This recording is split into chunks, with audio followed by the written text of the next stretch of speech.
People who come in small, cheap cars often leave right away. For my mom's 60th birthday, I decided to take her and my daughter to a fancy restaurant that's always busy, but something unexpected happened. The restaurant manager started making fun of us, saying we looked poor. "Let's just go," my mom said angrily, but the manager just smiled meanly. Then all the other customers stood up together, glaring at the manager. My name is Rebecca Miller. I'm 28 years old, a single mom with a 3-year-old daughter. I separated from my husband because we had different values. After that, I decided to raise my daughter alone. When I told my mom, she welcomed us warmly. All the stress I had been feeling came out, and I started crying. Seeing me like that, my mom invited us to live with her. She's been alone since my dad passed away a few years ago. She said she'd be happy to have us, so I accepted her kind offer. My mother is turning 60 this year, and I wanted to do something special for her. So, I made a reservation at a fancy restaurant that's usually booked years in advance. I've always wanted to try it. I expected to wait a long time, but luckily, there was a cancellation, and I got a reservation for my mom's birthday month. When I told her, she was thrilled. Seeing her so happy made it all worth it. Finally, the day of our reservation arrived. I drove my mom and daughter to the restaurant. I never thought we'd have any problems. "You're Miss Rebecca Miller who made a reservation, right? Please come this way," said the host. The grand entrance was perfect for a high-end restaurant. My mom and I were amazed by the fancy decor. Only my daughter was her usual cheerful self. Seeing her, both my mom and I smiled. My mom looked so happy, and I felt like this was going to be a great day. "Sorry for the wait. Here's your appetizer." The server placed a salad in front of us with careful precision. Just looking at the dish made my mom and me excited. They even had a special menu for my daughter, which I thought was a nice touch. While we were enjoying our meal, my mom glanced around the restaurant. "I recognized that person, and that one over there, the one from TV." "Yeah," I replied with a smile, helping my daughter with her food. Then I thought, and looked around like my mom. Sure enough, I recognized many faces and felt like I had joined this glamorous world. It seemed like everyone was smiling at the sight of my happy mom and daughter. Even though the restaurant had been nice about our reservation, I had been worried about bringing my young child. But the friendly looks from people around us made me feel at ease. The appetizers were done, and the first main course was brought out. The elegant and lavish presentation made me instinctively take out my phone to snap a photo. Immediately, a staff member approached me. He was different from the person who showed us to our table and had a very displeased look, which made me feel a bit taken aback. "Excuse me, can you please not take photos?" he said. "Oh, I'm sorry. This is what happens with poor folks. Why do we even have people like you in our establishment? Who let you in?" "Huh?" I clearly heard his muttered comment, and it made me feel quite uncomfortable. Trying not to let it show, I looked down, not wanting to dampen my mother's spirits. But as I wrestled with my feelings, my daughter's crying brought me back to reality. She had dropped the bread she was eating on the floor, and her cries echoed in the quiet restaurant. Other patrons started turning their attention to us, and in a panic, I tried to soothe her. But the more I rushed, the less effective I was. That's when the rude staff member approached again. "Ma'am, you're disturbing the other patrons with the noise." "I'm so sorry. I'll calm her down right away." "You shouldn't bring kids to places like this," he said, his sarcasm evident. This time, my mother clearly heard him. She frowned and spoke softly but firmly to the staff member. "Your attitude is what's really tarnishing the reputation of this place." However, her words backfired. The staff's attitude became even more hostile. "You do realize this isn't a place for children, right? I was just letting you know. If you keep making a scene, should I call security?" His arrogance and rudeness made both me and my mother furious, but we realized that getting angry would only play into his hands. Taking a deep breath, I tried to remain calm. Beside me, I could hear my mother doing the same. "I truly apologize for the disturbance. My daughter has stopped crying. Can you give us a moment?" I said, trying to diffuse the tension. The staff member stood with his arms crossed, staring at us, clearly waiting for our next move. "Could you please calm down? You're inconveniencing other guests," he retorted sharply. To distract my daughter, I'd offered her some bread from my plate. Thankfully, it worked. She stopped crying and happily started eating. I let out a sigh of relief and shared a glance with my mom, trying once more to apologize to the staff before taking my seat. But instead of easing the situation, the staff looked even more irritated and confronted us again. "Do you even understand what I'm saying? I'm telling you to leave." This restaurant is too upscale for you, the staff member insisted, his tone dismissive. But my daughter has calmed down now, I replied, trying to reason with him. She might cry again, right? And each time she does, you'll be disturbing everyone. This is supposed to be a fine dining restaurant. You're ruining the experience for others. We haven't even received half of our meal. We've already paid in advance, and we informed the restaurant about my daughter when we made the reservation. There shouldn't be a problem, I explained, feeling increasingly frustrated. So what? This is exactly why people like you with low standards shouldn't come here. If you keep this up, I'm going to call the manager, he retorted sharply. With that, the disgruntled staff member hurried off to the staff room. My mother and I were left speechless, stunned by his rudeness. How could someone be so disrespectful? Didn't he realize that his attitude was what was truly lowering the restaurant's standards? Despite this being a special celebration for my mother's 60th birthday, my mood was completely ruined. While I had caused a bit of a scene, I knew I couldn't be too confrontational about it. As my mother and I pondered our next move, the earlier staff member returned, this time with a man who appeared to be the manager. When I saw his face, I couldn't help but gasp. It was Daniel Thompson, my middle school classmate. Is that you, Rebecca? Daniel asked, seeming to recognize me. The staff member looked surprised and asked Daniel, do you know her? Feeling a wave of relief, I remembered Daniel as someone who was earnest and cheerful back in school. Though quite reserved, he usually hung out in small groups separate from mine. But I remembered him because he once admitted he liked me. At that time, I was already dating someone else, so I turned him down. Despite that, we talked a few times. I hoped Daniel would address the staff's behavior now. Oh, Rebecca was my classmate, Daniel explained. Then he turned to me and asked, are you sure you should be here? Confused, I replied, what do you mean? I heard the rumor, you're a single mom now, right? People say single moms are usually broke. My restaurant is high-end. It'd be a problem if you said you couldn't pay later, Daniel said with a mocking smile, openly assessing me. His words hit me like a slap. I blinked in disbelief, remembering him as a kind person from our school days. It seemed he had changed a lot. How can you say that? I made a reservation and paid in advance, didn't I? I replied, trying to defend myself. You've always been headstrong, haven't you? Maybe that's why your husband got tired of you. You gotta know how to flatter sometimes, Daniel retorted. What does that have to do with anything? Why does it matter? I asked, feeling hurt and confused by his comments.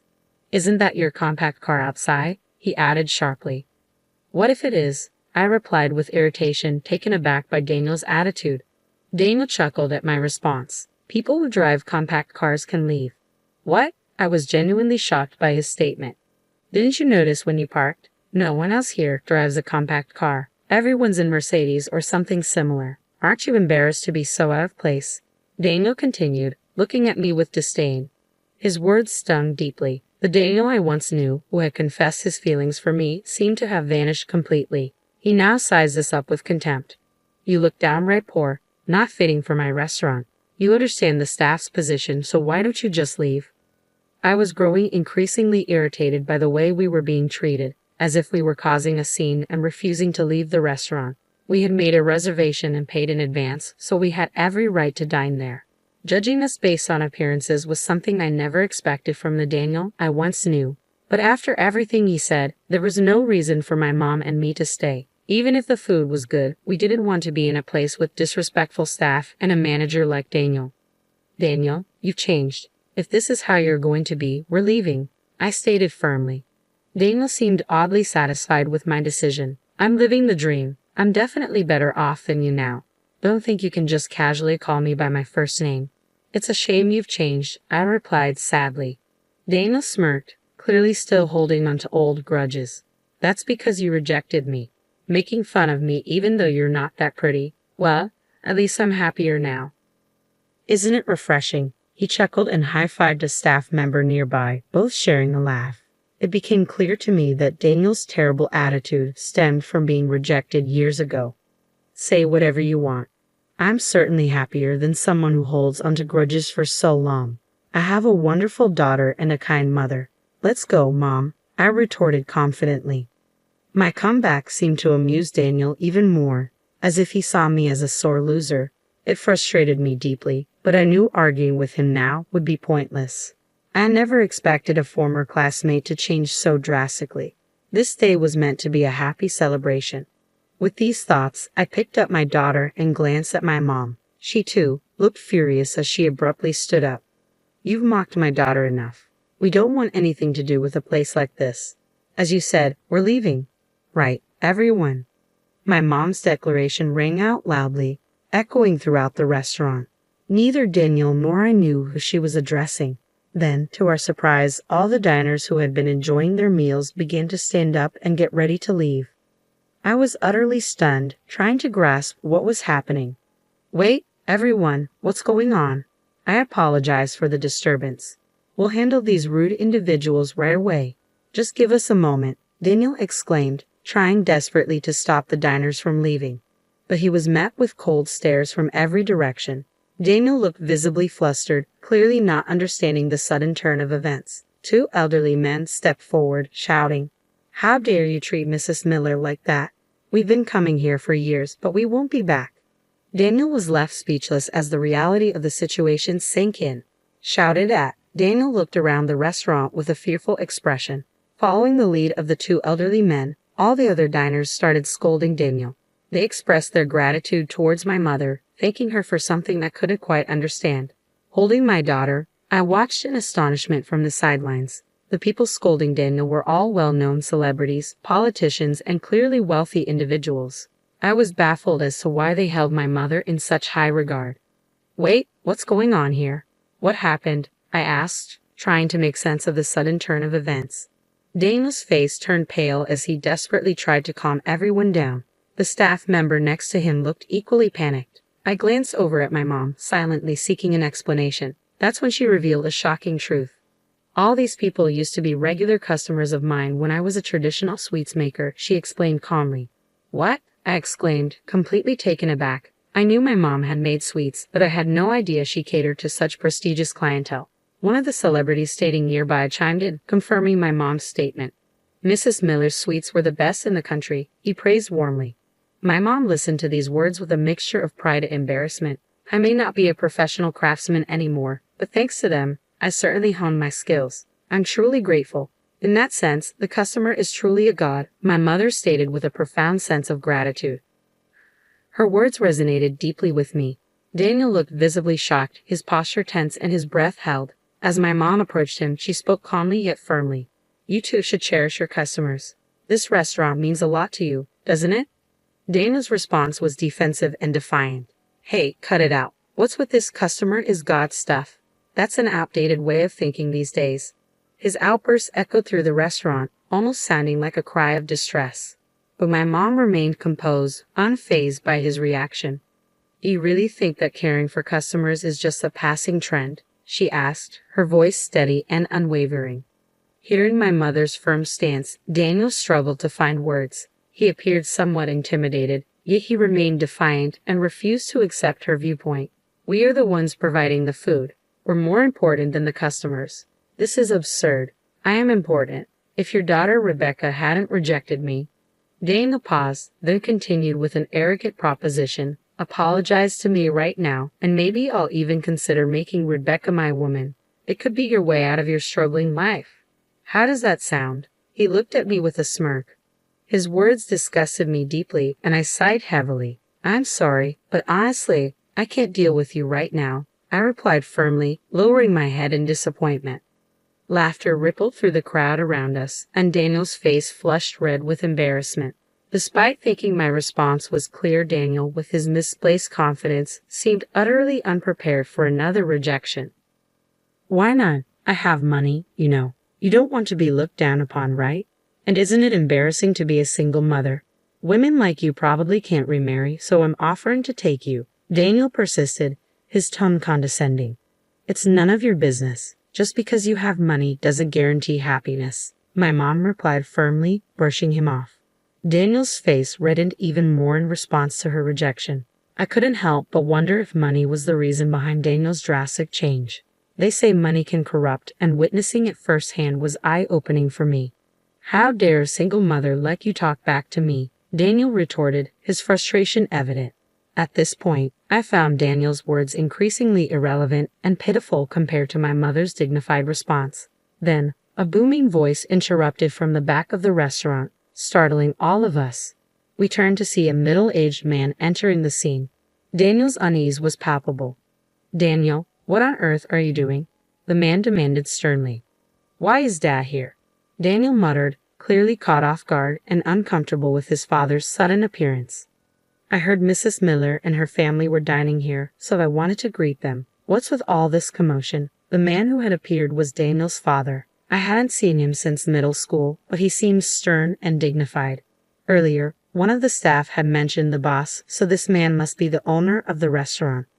"I appointed you as manager after hearing you lost your job, but the business is only declining." "Now I see why," Daniel's father said disapprovingly. "What, you saw?" Daniel stammered, clearly caught off guard. "Yes, I arrived earlier. I peeked in when I heard the commotion, and there you were insulting Mrs. Miller's family. With all the arrogant things you were saying, do you even realize how wonderful a person Mrs. Miller is?" Daniel's father interrogated him sternly, and Daniel was visibly sweating. "What? This old hag is supposed to be someone special?" Daniel retorted, his disrespectful tone clear. "Watch your mouth. Mrs. Miller helped fund the opening of this restaurant," Daniel's father reprimanded sharply. "Ha! This old lady has that kind of money?" Daniel muttered, surprised and somewhat incredulous.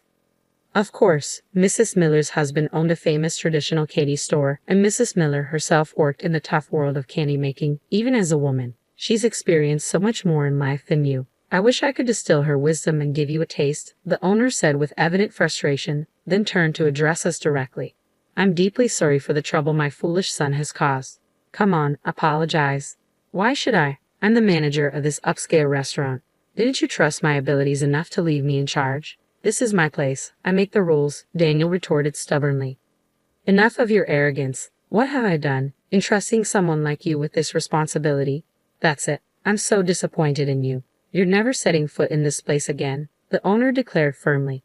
"What?" Daniel's mouth fell open in shock. He began to panic and tried to apologize to his father, but the owner's decision remained resolute.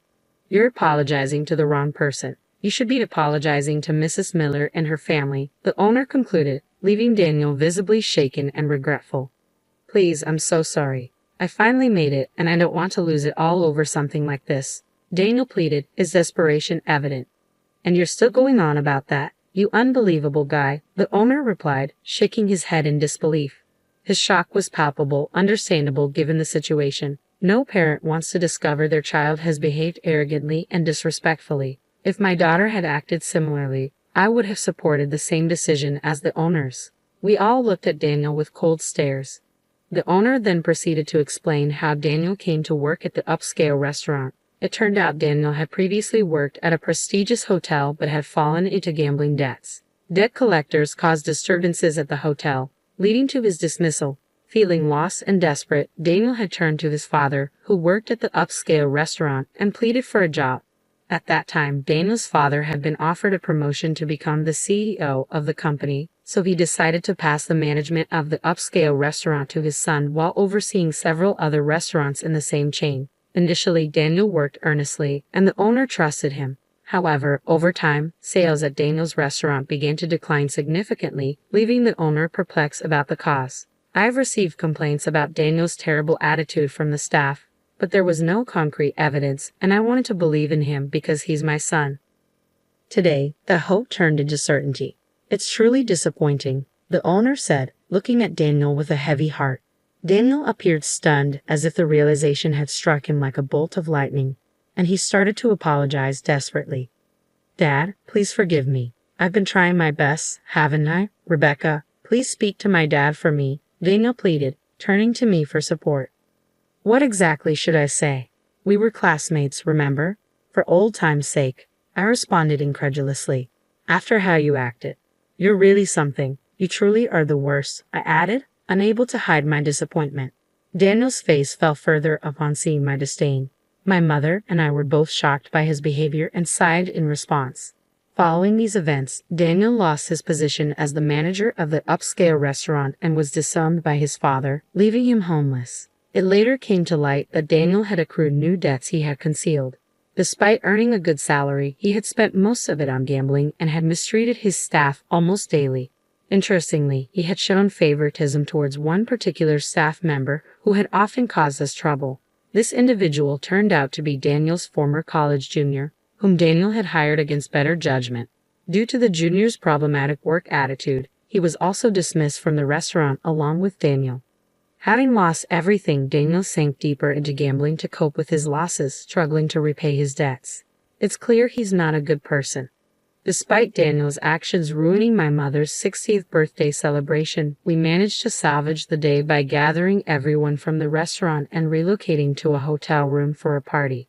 Surprisingly, the hotel was owned by Daniel's father, who graciously allowed us to use the space as a gesture of apology. It turned into a memorable event where I made new friends and witnessed firsthand how beloved my mother is.